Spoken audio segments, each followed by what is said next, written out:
Hey everybody, welcome back to Outlaw Studios. So, ഈ വർഷം ഓണത്തിന് ഓണത്തിനെന്ന് പറയാൻ പറ്റില്ല. ഈ വർഷം തന്നെ ഞാൻ ഏറ്റവും കാത്തിരുന്ന മലയാള റിലീസുകളിൽ ഒന്നായിരുന്ന ARM അഥവാ അജയന്റെ രണ്ടാം മോഷണം. നമ്മുടെ ടോവിനോ തോമസിന്റെ 50ാമത്തെ ഫിലിമാണ്. 50 ഫിലിമായി പുള്ളിക്കാരൻ. ഓക്കെ, അപ്പൊ 50ാമത്തെ ഫിലിമായിരുന്നു ARM എന്ന് പറഞ്ഞത്. അപ്പൊ അത് പോയി കണ്ട് വന്നിട്ട് ഇരിക്കുകയാണ്. അപ്പൊ UK ടൈം 7:40 ഷോ. ഞങ്ങളുടെ അവിടെ അടുത്ത് തന്നെയുള്ള മിഡിൽസ് പ്രോ തിയേറ്ററിൽ, സിനി വേൾഡിന്റെ തിയേറ്ററിൽ പോയി കണ്ടു വന്നിട്ട് ഇരിക്കുകയാണ്. സോ ഞാൻ ഫുള്ളി സാറ്റിസ്ഫൈഡ് ആണ്.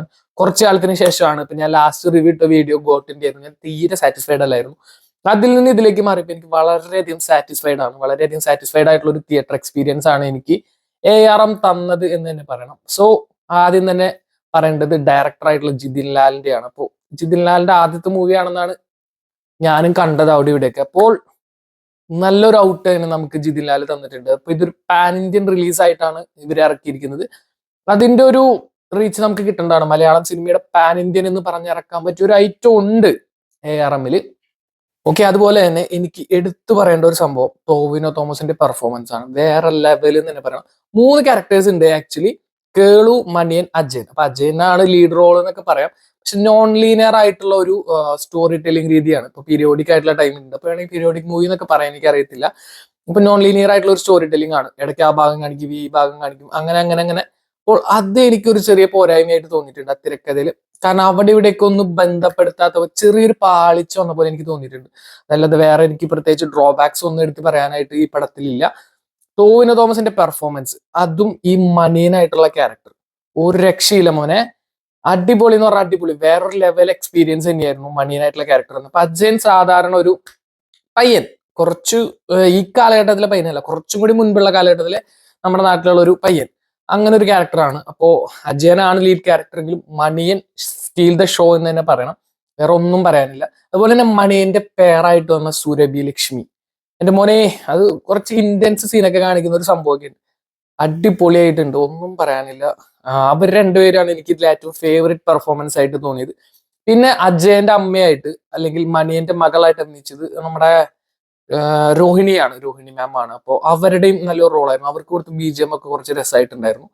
ഇപ്പോൾ ടോവിനോ തോമസിന്റെ പെർഫോമൻസ് വേറെ ലെവലിൽ തന്നെ എത്തിച്ച ഒരു പടം തന്നെയായിരുന്നു ഇത്. പിന്നെ എടുത്തു പറയേണ്ടത് കൃതി ഷെഡ്ഡിയാണ് ഇതിലെ മെയിൻ ഹീറോയിൻ, അതായത് അജയന്റെ ഹീറോയിൻ ആയിട്ട് വരുന്നത്.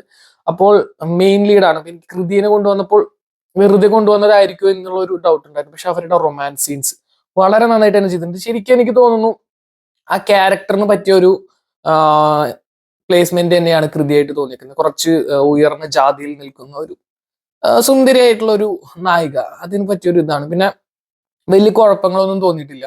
അത്യാവശ്യം നന്നായിട്ട് തന്നെ കൃത്യം ചെയ്തിട്ടുണ്ട് അവരുടെയും. അതുപോലെ തന്നെ ജഗദീഷ്, അതിനിടയ്ക്കിടയ്ക്ക് വന്നു പോകുന്ന കുറെ ക്യാരക്ടേഴ്സ് ഉണ്ട്. ഇത് കൂടാതെ അതിൽ എനിക്ക് വളരെ പ്ലസ് ആയിട്ട് തോന്നിയ ഒരു സംഭവം, ഇതിൽ ബിജുക്കുട്ടൻ, അജു വർഗീസ്, ബേസിൽ ജോസഫ് ഒക്കെ തോന്നി തമാശ ചെയ്യുന്ന, കോമഡി ചെയ്തേക്കാവുന്ന ക്യാരക്ടേഴ്സ് ഒരുപാട് വന്നിട്ടുണ്ട്. പക്ഷെ അത് വളിപ്പാക്കിയിട്ടില്ല. അതാണ് എനിക്ക് വളരെ പ്ലസ് ആയിട്ട് ഒരു തോന്നിയത്. ഒരു ആവശ്യമില്ലാത്ത സമയത്ത് ഈ പടത്തിൽ അങ്ങനെ കോമഡിയുടെ ആവശ്യമില്ല. അനാവശ്യ കോമഡികൾ ഒന്നും തന്നെ ഉപയോഗിച്ചിട്ടില്ല. വെറുതെ അവിടെ ഇവിടെയൊക്കെ 1-2 സ്ഥലത്ത് ചിരിക്കാൻ പറ്റിയ സീൻസ് ഉണ്ട്, ഇല്ല എന്ന് പറയുന്നില്ല. ഫാമിലിക്കൊക്കെ കാണാം കേട്ടോ, അങ്ങനെയൊന്നുമില്ല, അങ്ങനത്തെ പ്രശ്നമൊന്നുമില്ല. പക്ഷെ അത് വളിപ്പാക്കാതിരുന്നത് എനിക്ക് വളരെയധികം ഇഷ്ടപ്പെട്ടു. അപ്പൊ അവരൊക്കെ വന്നപ്പോൾ എനിക്ക് കോമഡി ട്രാക്കിലേക്ക് അനാവശ്യമായിട്ടെന്ന് തോന്നിയിരുന്നു. അതിലേക്ക് കൊണ്ടുപോയില്ല. മണിയൻ ക്യാരക്ടർ ഈ നോൺ ലീനിയർ സ്റ്റോറി ടെല്ലിംഗ് കുറച്ച് കയ്യിൽ നിന്ന് പോയിട്ടുണ്ട് അവിടെ ഇവിടെയൊക്കെ.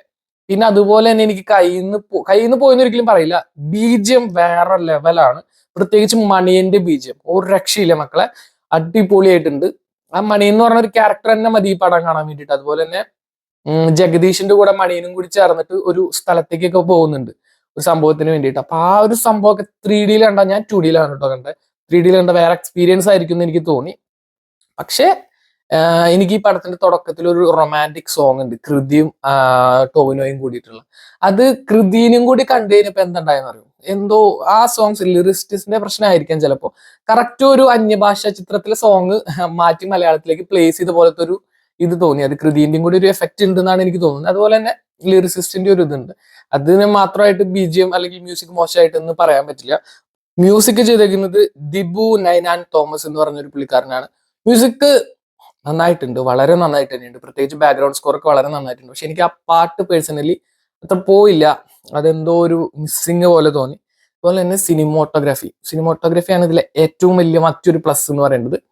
സ്വാഭാവികമായിട്ടും ജോമോണ്ടി ജോൺ ആണ്. അപ്പൊ അതിൽ പ്രത്യേകിച്ച് ഒന്നും പറയണ്ട, വേറെ ലെവൽ സിനിമാറ്റോഗ്രഫിയാണ്. പ്രത്യേകിച്ച് മണിയന്റെ സീൻസ്, അതുപോലെ ഇന്റൻസിഫൈ ചെയ്ത് കാണിക്കേണ്ട സീൻസ് ഒക്കെ വേറെ ലെവലായിട്ട് ആള് സിനിമാറ്റോഗ്രാഫി ചെയ്തിട്ടുണ്ട്, ഒന്നും പറയാനില്ല. പിന്നെ ഒരു ഇത് തോന്നിയത്, ചില സ്ഥലത്ത് വളരെ മനോഹരമായിട്ടും ചില സ്ഥലത്ത് വളരെ മോശമായിട്ടും പോയൊരു സംഭവമാണ് വിഷ്വൽ എഫക്ട്സ്. ഇപ്പൊ വിഷ്വൽ എഫക്ട്സ് ചെയ്തിരിക്കുന്ന ടീം ഏതാണെന്ന് എനിക്ക് കറക്റ്റ് അറിയില്ല. അപ്പൊ ഇതിൽ നോക്കുമ്പോൾ IMDb നോക്കുമ്പോൾ 14 പേരൊക്കെ ഉണ്ടെന്നാണ് കൊടുത്തേക്കുന്നത്. അപ്പൊ അതില് ഒരു ജഗദീഷും ടോനോയും കൂടി വരുന്ന ഒരു സീൻ ഉണ്ട്, അതിലൊരു പുലി വരുന്ന ഒരു സീനൊക്കെ ഉണ്ട്. അതിലേക്ക് വിഷ്വൽ എഫക്ട്സ് വളരെ വളരെ കയ്യിൽ നിന്ന് പോയി. അത് കാണിക്കാതെ ഒഴിവാക്കിയിരുന്നെങ്കിൽ നന്നായിരുന്നു എന്ന് തോന്നി. അതുപോലെ തന്നെ ക്ലൈമാക്സ് സീനിൽ ഒരു ഇത് കാണിക്കുന്നുണ്ട്, അതും എനിക്ക് അത്ര പോയില്ല. അല്ലാത്ത സമയത്ത് പല സമയത്ത് VFX വളരെ ടോപ്പ് ലെവൽ VFXന്റെ ആയിരുന്നു. പക്ഷെ ആ ചില സ്ഥലത്തും മാത്രം കയ്യിൽ നിന്ന് പോയതായിട്ടും എനിക്ക് തോന്നിയിട്ടുണ്ട്. പിന്നെ എന്താണ് പറയാ, ഈ പീരിയോഡിക് ആണ് ഞാൻ നേരത്തെ പറഞ്ഞല്ലോ. അതുപോലെ തന്നെ ആർട്ട് വളരെ നന്നായിട്ട് തന്നെ ചെയ്തിട്ടുണ്ട്, ആർട്ട് ഡിപ്പാർട്ട്മെന്റ് നന്നായിട്ട് തന്നെ ചെയ്തിട്ടുണ്ട്. ദെൻ വരുന്നത് സ്റ്റൺസ് ആണ്. അപ്പോൾ ഇതില് മാർഷൽ ആർട്സ് ഒക്കെ അറിയാവുന്ന ഒരു കഥാപാത്രമായിട്ടാണ് അജയനായാലും മണിയനായാലും വരുന്നത്.